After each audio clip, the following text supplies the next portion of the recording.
लोग बीजेपी के उस विचार के खिलाफ चल रहे हैं जो कि गरीबी के खिलाफ उनका विचार है। वो लोगों को गरीब बनाते जा रहे हैं, अडानी और अंबानी को अमीर बनाते जा रहे हैं। हम उसके खिलाफ चल रहे हैं। हम बेरोजगारी और महंगाई के खिलाफ चल रहे हैं। हम बेटियों की इज्जत बचाने के लिए चल रहे हैं। जो हाथरस की बेटियों के साथ हुई, उन्नाव में बेटियों के साथ हुई, उसके खिलाफ हम लोग चल रहे हैं। 1600 से ज्यादा भाषाएं बोली जाती हैं, तमाम तरह संप्रदाय के लोग रहते हैं। देश तब बनता है जब एक उत्तर से दक्षिण, पूरब से पश्चिम सभी का दिल जुड़े, सद्भाव आए। सवाल पूछना नहीं चाह रहे थे मगर पूछेंगे। आप हिंदू हैं और भैया जी मुसलमान हैं, तो आप लोग जो चल रहे हैं तो भाजपा तो नाराज हो रही होगी। भाई कौन नाराज हो रहा है, कौन खुश हो रहा है, उससे हमसे क्या मतलब है। आप हमसे तो साथ चले थे। भाजपा के लोगों को अकल नहीं है, वो खुद अनपढ़ है। भारत के प्रधानमंत्री, मुझे कहना नहीं चाहिए, उनकी शिक्षा के बारे में भी बहुत सारी बातें उठ चुकी है। जो आदमी स्वयं अयोग्य है वो दूसरे को अयोग्य बनाने का प्रयास कर रहा है। ये दुनिया का दस्तूर है। गांधी जी लड़े थे मेरे पुरखों के साथ, गोरों से। आज हम राहुल के साथ लड़ रहे हैं इन काले चोरों से। देश जोड़ने के लिए, लोगों में एकता और सद्भावना लाने के लिए मैं चंपारण की धरती से आता हूं, जहां से सत्याग्रह गांधी जी ने शुरू की थी। मैं उस धरती से बिलोंग करता हूं जहां पे बुद्धि की धरती है, वो चंपारण की धरती में, वहां से बिलोंग करता हूं। और गांधी जी के हाथों को मजबूत करने के लिए और गांधी जी के विचार को फॉलो करने के लिए, गांधीवादी देश बनाने के लिए, लोगों में सद्भाव भरने के लिए हम लोग चल रहे हैं। बीजेपी के लोग कह रहे हैं कि देश टूटा कब था कि आप जोड़ रहे हैं। बीजेपी के लोगों से सच कह रहे हैं कि देश टूटा ही नहीं है, लेकिन हम लोग बीजेपी के उस विचार के खिलाफ चल रहे हैं जो कि गरीबी के खिलाफ उनका विचार है। वो लोगों को गरीब बनाते जा रहे हैं, अडानी और अंबानी को अमीर बनाते जा रहे हैं। हम उसके खिलाफ चल रहे हैं। हम बेरोजगारी और महंगाई के खिलाफ चल रहे हैं। हम बेटियों की इज्जत बचाने के लिए चल रहे हैं। जो हाथरस की बेटियों के साथ हुई, उन्नाव में बेटियों के साथ हुई, उसके खिलाफ हम लोग चल रहे हैं। तो क्या लग रहा है ये चलने से क्या मिलेगा? एकता होगी, सद्भावना होगी, मोहब्बत होगी, देश शिक्षित होगा, भाईचारा होगा। देश में आज विकास नहीं है, देश में आज शिक्षा नहीं है। हर तरह से जो है बीजेपी वाले विफल करते जा रहे हैं। ये जो कह रहे थे कि हम विदेश से लाएंगे काला धन, चूंकि ये खुद काला धन विदेश भेज रहे हैं, विदेश से ला नहीं रहे हैं, ये लोग विदेश में भेज रहे हैं काला धन। बीजेपी के लोग कह रहे हैं कि राहुल गांधी सीरियस नहीं है, बस चल रहे हैं जॉगिंग पे। राहुल गांधी बेस्ट नेता, बेस्ट विचार। राहुल समझ लीजिए कल का गांधी आज का राहुल है। अच्छा, तो ठीक है। एक सवाल है कि आप कहाँ से आए सर? अमेठी से आए हैं। क्या नाम है आपका? त्रिभुवन गौतम। गौतम जी, तो अमेठी तो राहुल जी का पुराना क्षेत्र रहा है, कांग्रेस का रहा है, मगर वहां से तो फिलहाल राहुल जी नहीं है। तो क्या लग रहा है कि राहुल जी को अमेठी में लोग मिस कर रहे हैं? बिल्कुल मिस कर रहे हैं, बहुत मिस कर रहे हैं। तो स्मृति ईरानी जो इतना बोलती है वो कुछ नहीं, वो झूठी है और उससे ज्यादा क्या कहें उनके बारे में। तो आप कब से चल रहे हैं और कहाँ तक जाएंगे? हम तो कर्नाटक जहाँ स्टार्ट होता है वहाँ से। आज आपका दूसरा दिन। जी जी जी। तो क्या लग रहा है कि इस रैली में जो लोग चल रहे हैं, लाखों की संख्या में है, तो उससे मतलब लोगों के अंदर क्या जोश है? बहुत जोश है। ये देश में 1600 से ज्यादा भाषाएं बोली जाती हैं, तमाम तरह संप्रदाय के लोग रहते हैं। देश तब बनता है जब एक उत्तर से दक्षिण, पूरब से पश्चिम सभी का दिल जुड़े, सद्भाव आए, तब भारत बनता है। जब इसमें आप बिखराव करेंगे तो भारत नहीं बनता है।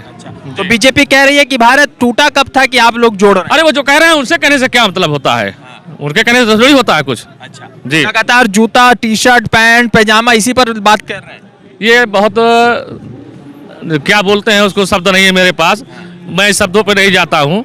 हाँ, राहुल जी का जो व्यक्तिगत रूप जो इस पूरे भारत जोड़ो यात्रा में दिखा है, तो क्या लग रहा है कि राहुल गांधी 2019 वाले नहीं है या कुछ नए राहुल गांधी चल रहे हैं रास्ते पर? राहुल गांधी तो वही हैं जो पहले थे। व्यक्तित्व तो थोड़ी बदलता है, वो नहीं बदलता है। पॉलिटिकल लोग बोल रहे हैं ना कि अब राहुल जी बड़े लीडर बन। पहले आपसे कह दिया, जो कहते हैं वो कहने दीजिए, वो व्यक्ति की बात है, वो कहे अपना बात कहें, उनकी जो बात हो अपना रख रहे हैं। थक गए आप भी? नहीं थके कहें, उत्साह है अभी, कहे थकेंगे। तो आप एक सर बात बताइए, सवाल पूछना नहीं चाह रहे थे मगर पूछेंगे। आप हिंदू हैं और भैया जी मुसलमान हैं, तो आप लोग जो चल रहे हैं तो भाजपा तो नाराज हो रही होगी। भाई कौन नाराज हो रहा है, कौन खुश हो रहा है, उससे हमसे क्या मतलब है? आप हमसे भी तो साथ चले थे। आप हमसे प्रश्न पूछ रहे हैं, आज आप दिल से पूछ रहे हैं, कैसे पूछे, ये आपका बात है, समझ रहे ना? भारत के कॉन्स्टिट्यूशन में 3 अंग हैं, 3 अंग है, तीनों क्या सही रूप से कार्य कर रहा है? आप सही यहाँ कुछ पूछ रहे हैं हमसे, डिबेट बैठे कुछ और दिखाएंगे, वो कुछ और चलेगा, फला का ये, फला का वो, ये क्या है? अच्छा, क्या लग रहा है हिंदू मुस्लिम जो आपसी भाईचारा पहले था वो टूट गया है? देखिए ऐसा है, कुछ जो फिरका परस्त ताकतें हैं वो रहेंगी, वो तो रहेंगी, हाँ, उसको खत्म करना, कम करना है। जी जी। सर, एक चंपारण से आए, गांधी जी ने सत्याग्रह चलाया था वहां से, तो सवाल यह है कि ये जो हिंदू मुसलमान की राजनीति लगातार चल रही है, उस पर विराम लगाने की जरूरत है। बेशक, बिल्कुल आप सही बात पूछे हैं, इस पे विराम लगना चाहिए। हम लोग अपने कौम के लोगों से, अपने कौम में कौन कौन लोग शामिल हैं? हमारे कौम में ईसाई भी आते हैं, मुस्लिम भी आते हैं, दलित भी आते हैं, अति पिछड़े भी आते हैं, ये सारे लोग, हम सारे लोगों से एक। गांधी जी लड़े थे मेरे पुरखों के साथ, गोरों से, आज हम राहुल के साथ लड़ रहे हैं इन काले चोरों से। जिस तरह से आज भारतीय जनता पार्टी के नेतृत्व में नरेंद्र मोदी जी की सरकार पूरे देश में अराजकता फैलाई हुई है, सांप्रदायिकता की जहर पूरे देश में घोला जा रहा है, ऐसी परिस्थिति में आज कांग्रेस को पूरे देश को एकजुट करके भारत की एकता और अखंडता को बनाए रखने की जरूरत है। इसी उद्देश्य को लेकर के राहुल गांधी जी ने पूरे भारत में के लोगों को, हिंदू, मुस्लिम, सिख, ईसाई, सबको एक साथ जोड़ करके भारत के नवनिर्माण के लिए, भारत को मजबूती प्रदान करने के लिए ये यात्रा कन्याकुमारी से लेकर कश्मीर तक निकाली गई है। सर, नवनिर्माण क्यों कर रहे हैं? भारत तो पहले से ही निर्माण शुदा है, विकसित है, प्रगतिशील है, तो आप क्यों भारत को नवनिर्माण कर रहे हैं? जिस तरह से जब से भारतीय जनता पार्टी की सरकार 2014 में छल और कपट करके, झूठ बोल करके भारत की जनता को गुमराह करके सत्ता पे काबिज हुई है, और आज ये 6-7 साल के अंतराल में भारत को की अर्थव्यवस्था को चौपट किया गया है, भारत की विकास की गति को समाप्त की गई है। ऐसी परिस्थिति में पुनः भारत के नवनिर्माण की आवश्यकता है, और राहुल गांधी और कांग्रेस पार्टी ही देश की एकता और अखंडता को बरकरार रखते हुए। राहुल गांधी को तो पप्पू बना दिया भाजपा के लोग। भाजपा के लोगों को अकल नहीं है, वो खुद अनपढ़ है। भारत का प्रधानमंत्री, मुझे कहना नहीं चाहिए, उनकी शिक्षा के बारे में भी बहुत सारी बातें उठ चुकी है। जो आदमी स्वयं अयोग्य है वो दूसरे को अयोग्य बनाने का प्रयास कर रहा है, ये दुनिया का दस्तूर है। जो स्वयं अयोग्य होता है, जी 1937-1938 का योग था जब हिंदू महासभा ने डुअल नेशन यानी ये देश को 2 हिस्सों में विभाजन करने की पहली मर्तबा मनसूबाबंदी की थी, तो उस जमाने में कांग्रेस के लोगों ने अपोज भी किया था। अभी लगातार उसी को लेकर भाजपा राहुल गांधी पर अलग अलग सवाल उठा रहे हैं, तो उस क्या लगता है कि नेहरू जी देश को बंटवारा करने के जिम्मेदार है? बिल्कुल गलत बात है। ये भारतीय जनता पार्टी का वीर सावरकर जी, जो जिनका की नाम हमेशा भारतीय जनता पार्टी लेती है कि वो स्वतंत्रता संग्राम सेनानी है, जबकि 10 बार आजादी की लड़ाई के समय उन्होंने अंग्रेजों से माफी मांग करके जेल से अपने आप को मुक्त कराया था, और उन्होंने अंग्रेजों की दलाली करके उस समय कांग्रेस के जो क्रांतिकारी थे, अंग्रेजों के साथ मिल करके उनको जेल में बंद कराना, उनके साथ मुखबिरी करना और भारत की क्रांति को कमजोर करने का काम वीर सावरकर जी कर रहे थे। और हिंदू महासभा और मुस्लिम लीग, ये दोनों मिलकर जब वीर सावरकर के नेतृत्व में हिंदू महासभा ने जब हिंदू राष्ट्र की जब मांग की, तभी जाकर के पाकिस्तान बनाने की बात मोहम्मद अली जिन्ना ने की कि जब हिंदू राष्ट्र यहाँ पे बन सकता है तो पाकिस्तान क्यों नहीं बनेगा। ये भारत की विभाजन नेहरू जी नहीं बल्कि मोहम्मद अली जिन्ना और आरएसएस के लोग और बीजेपी के लोग जो हिंदू सभा का गठन किए थे, इनके द्वारा ही लोगों में दुर्भावना फैली। हिंदू और मुस्लिम जो भाई भाई एक साथ रहते थे, उनको अलग करा करके एक नए राष्ट्र का निर्माण करा दिया गया, और इसमें अंग्रेजों की चाल थी, और उस अंग्रेजों की चाल के भारतीय जनता पार्टी और आरएसएस के लोगों ने उसको हवा दी और इस तरह से भारत का विभाजन किया। नेहरू जी ने तो भारत का नवनिर्माण करने के लिए अपने पूरे देश की अपनी संपदा, स्वयं की अपनी संपदा, नेहरू परिवार की अपनी जो तो राजा महाराजा थे, अपनी संपदा को उन्होंने देश के निर्माण के लिए। एक आखिरी शब्द क्या कहना चाहेंगे राहुल गांधी के लिए, जो 3570 किलोमीटर काहे चल पड़े? सर, बहुत सारे भाजपा के लोग बोल रहे हैं कि पगला गए हैं एकदम।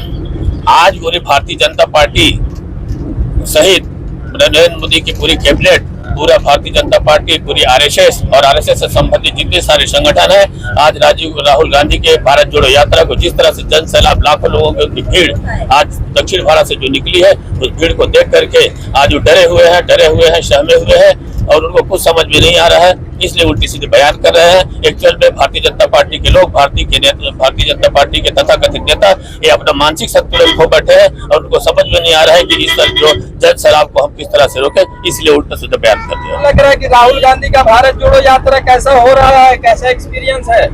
बहुत अच्छा लगता है भारत जोड़ो यात्रा। हम लोग कश्मीर तक जाएंगे इंशाल्लाह। अच्छा चलिए, तो हिंदी स्पीक।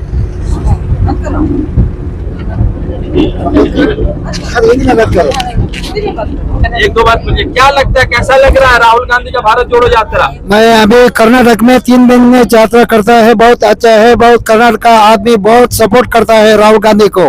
इस यात्रा में बहुत बढ़िया लग रहा है, बहुत अच्छा लग रहा है। भारत जोड़ो यात्रा 21 डेज कर्नाटक में चल रहा है। हम उनको साथ देंगे, जरूर देंगे, सभी मिलकर साथ देंगे।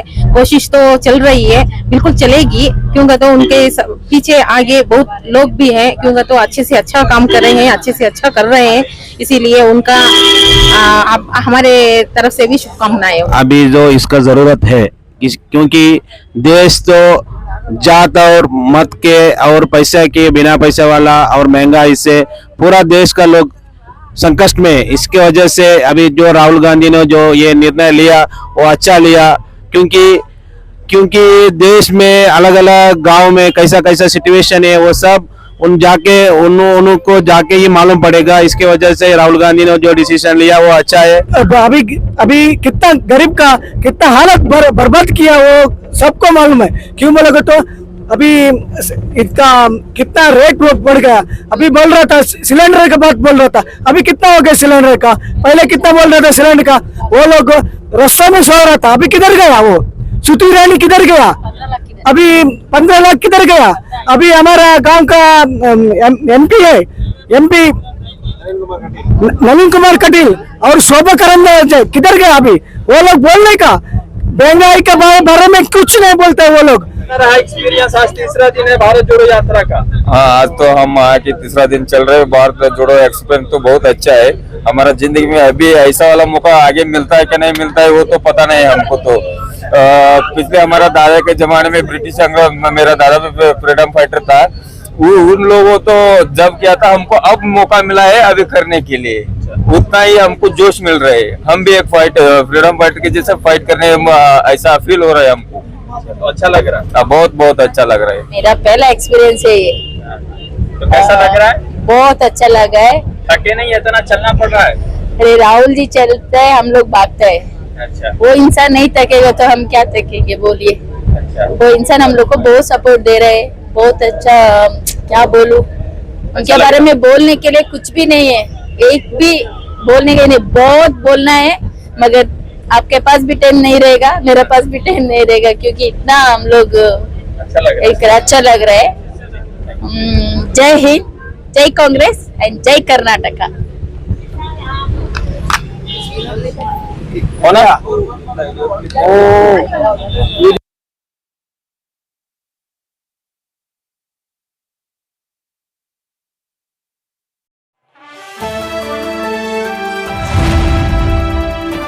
द इंडियन खबर, सच आपके सामने।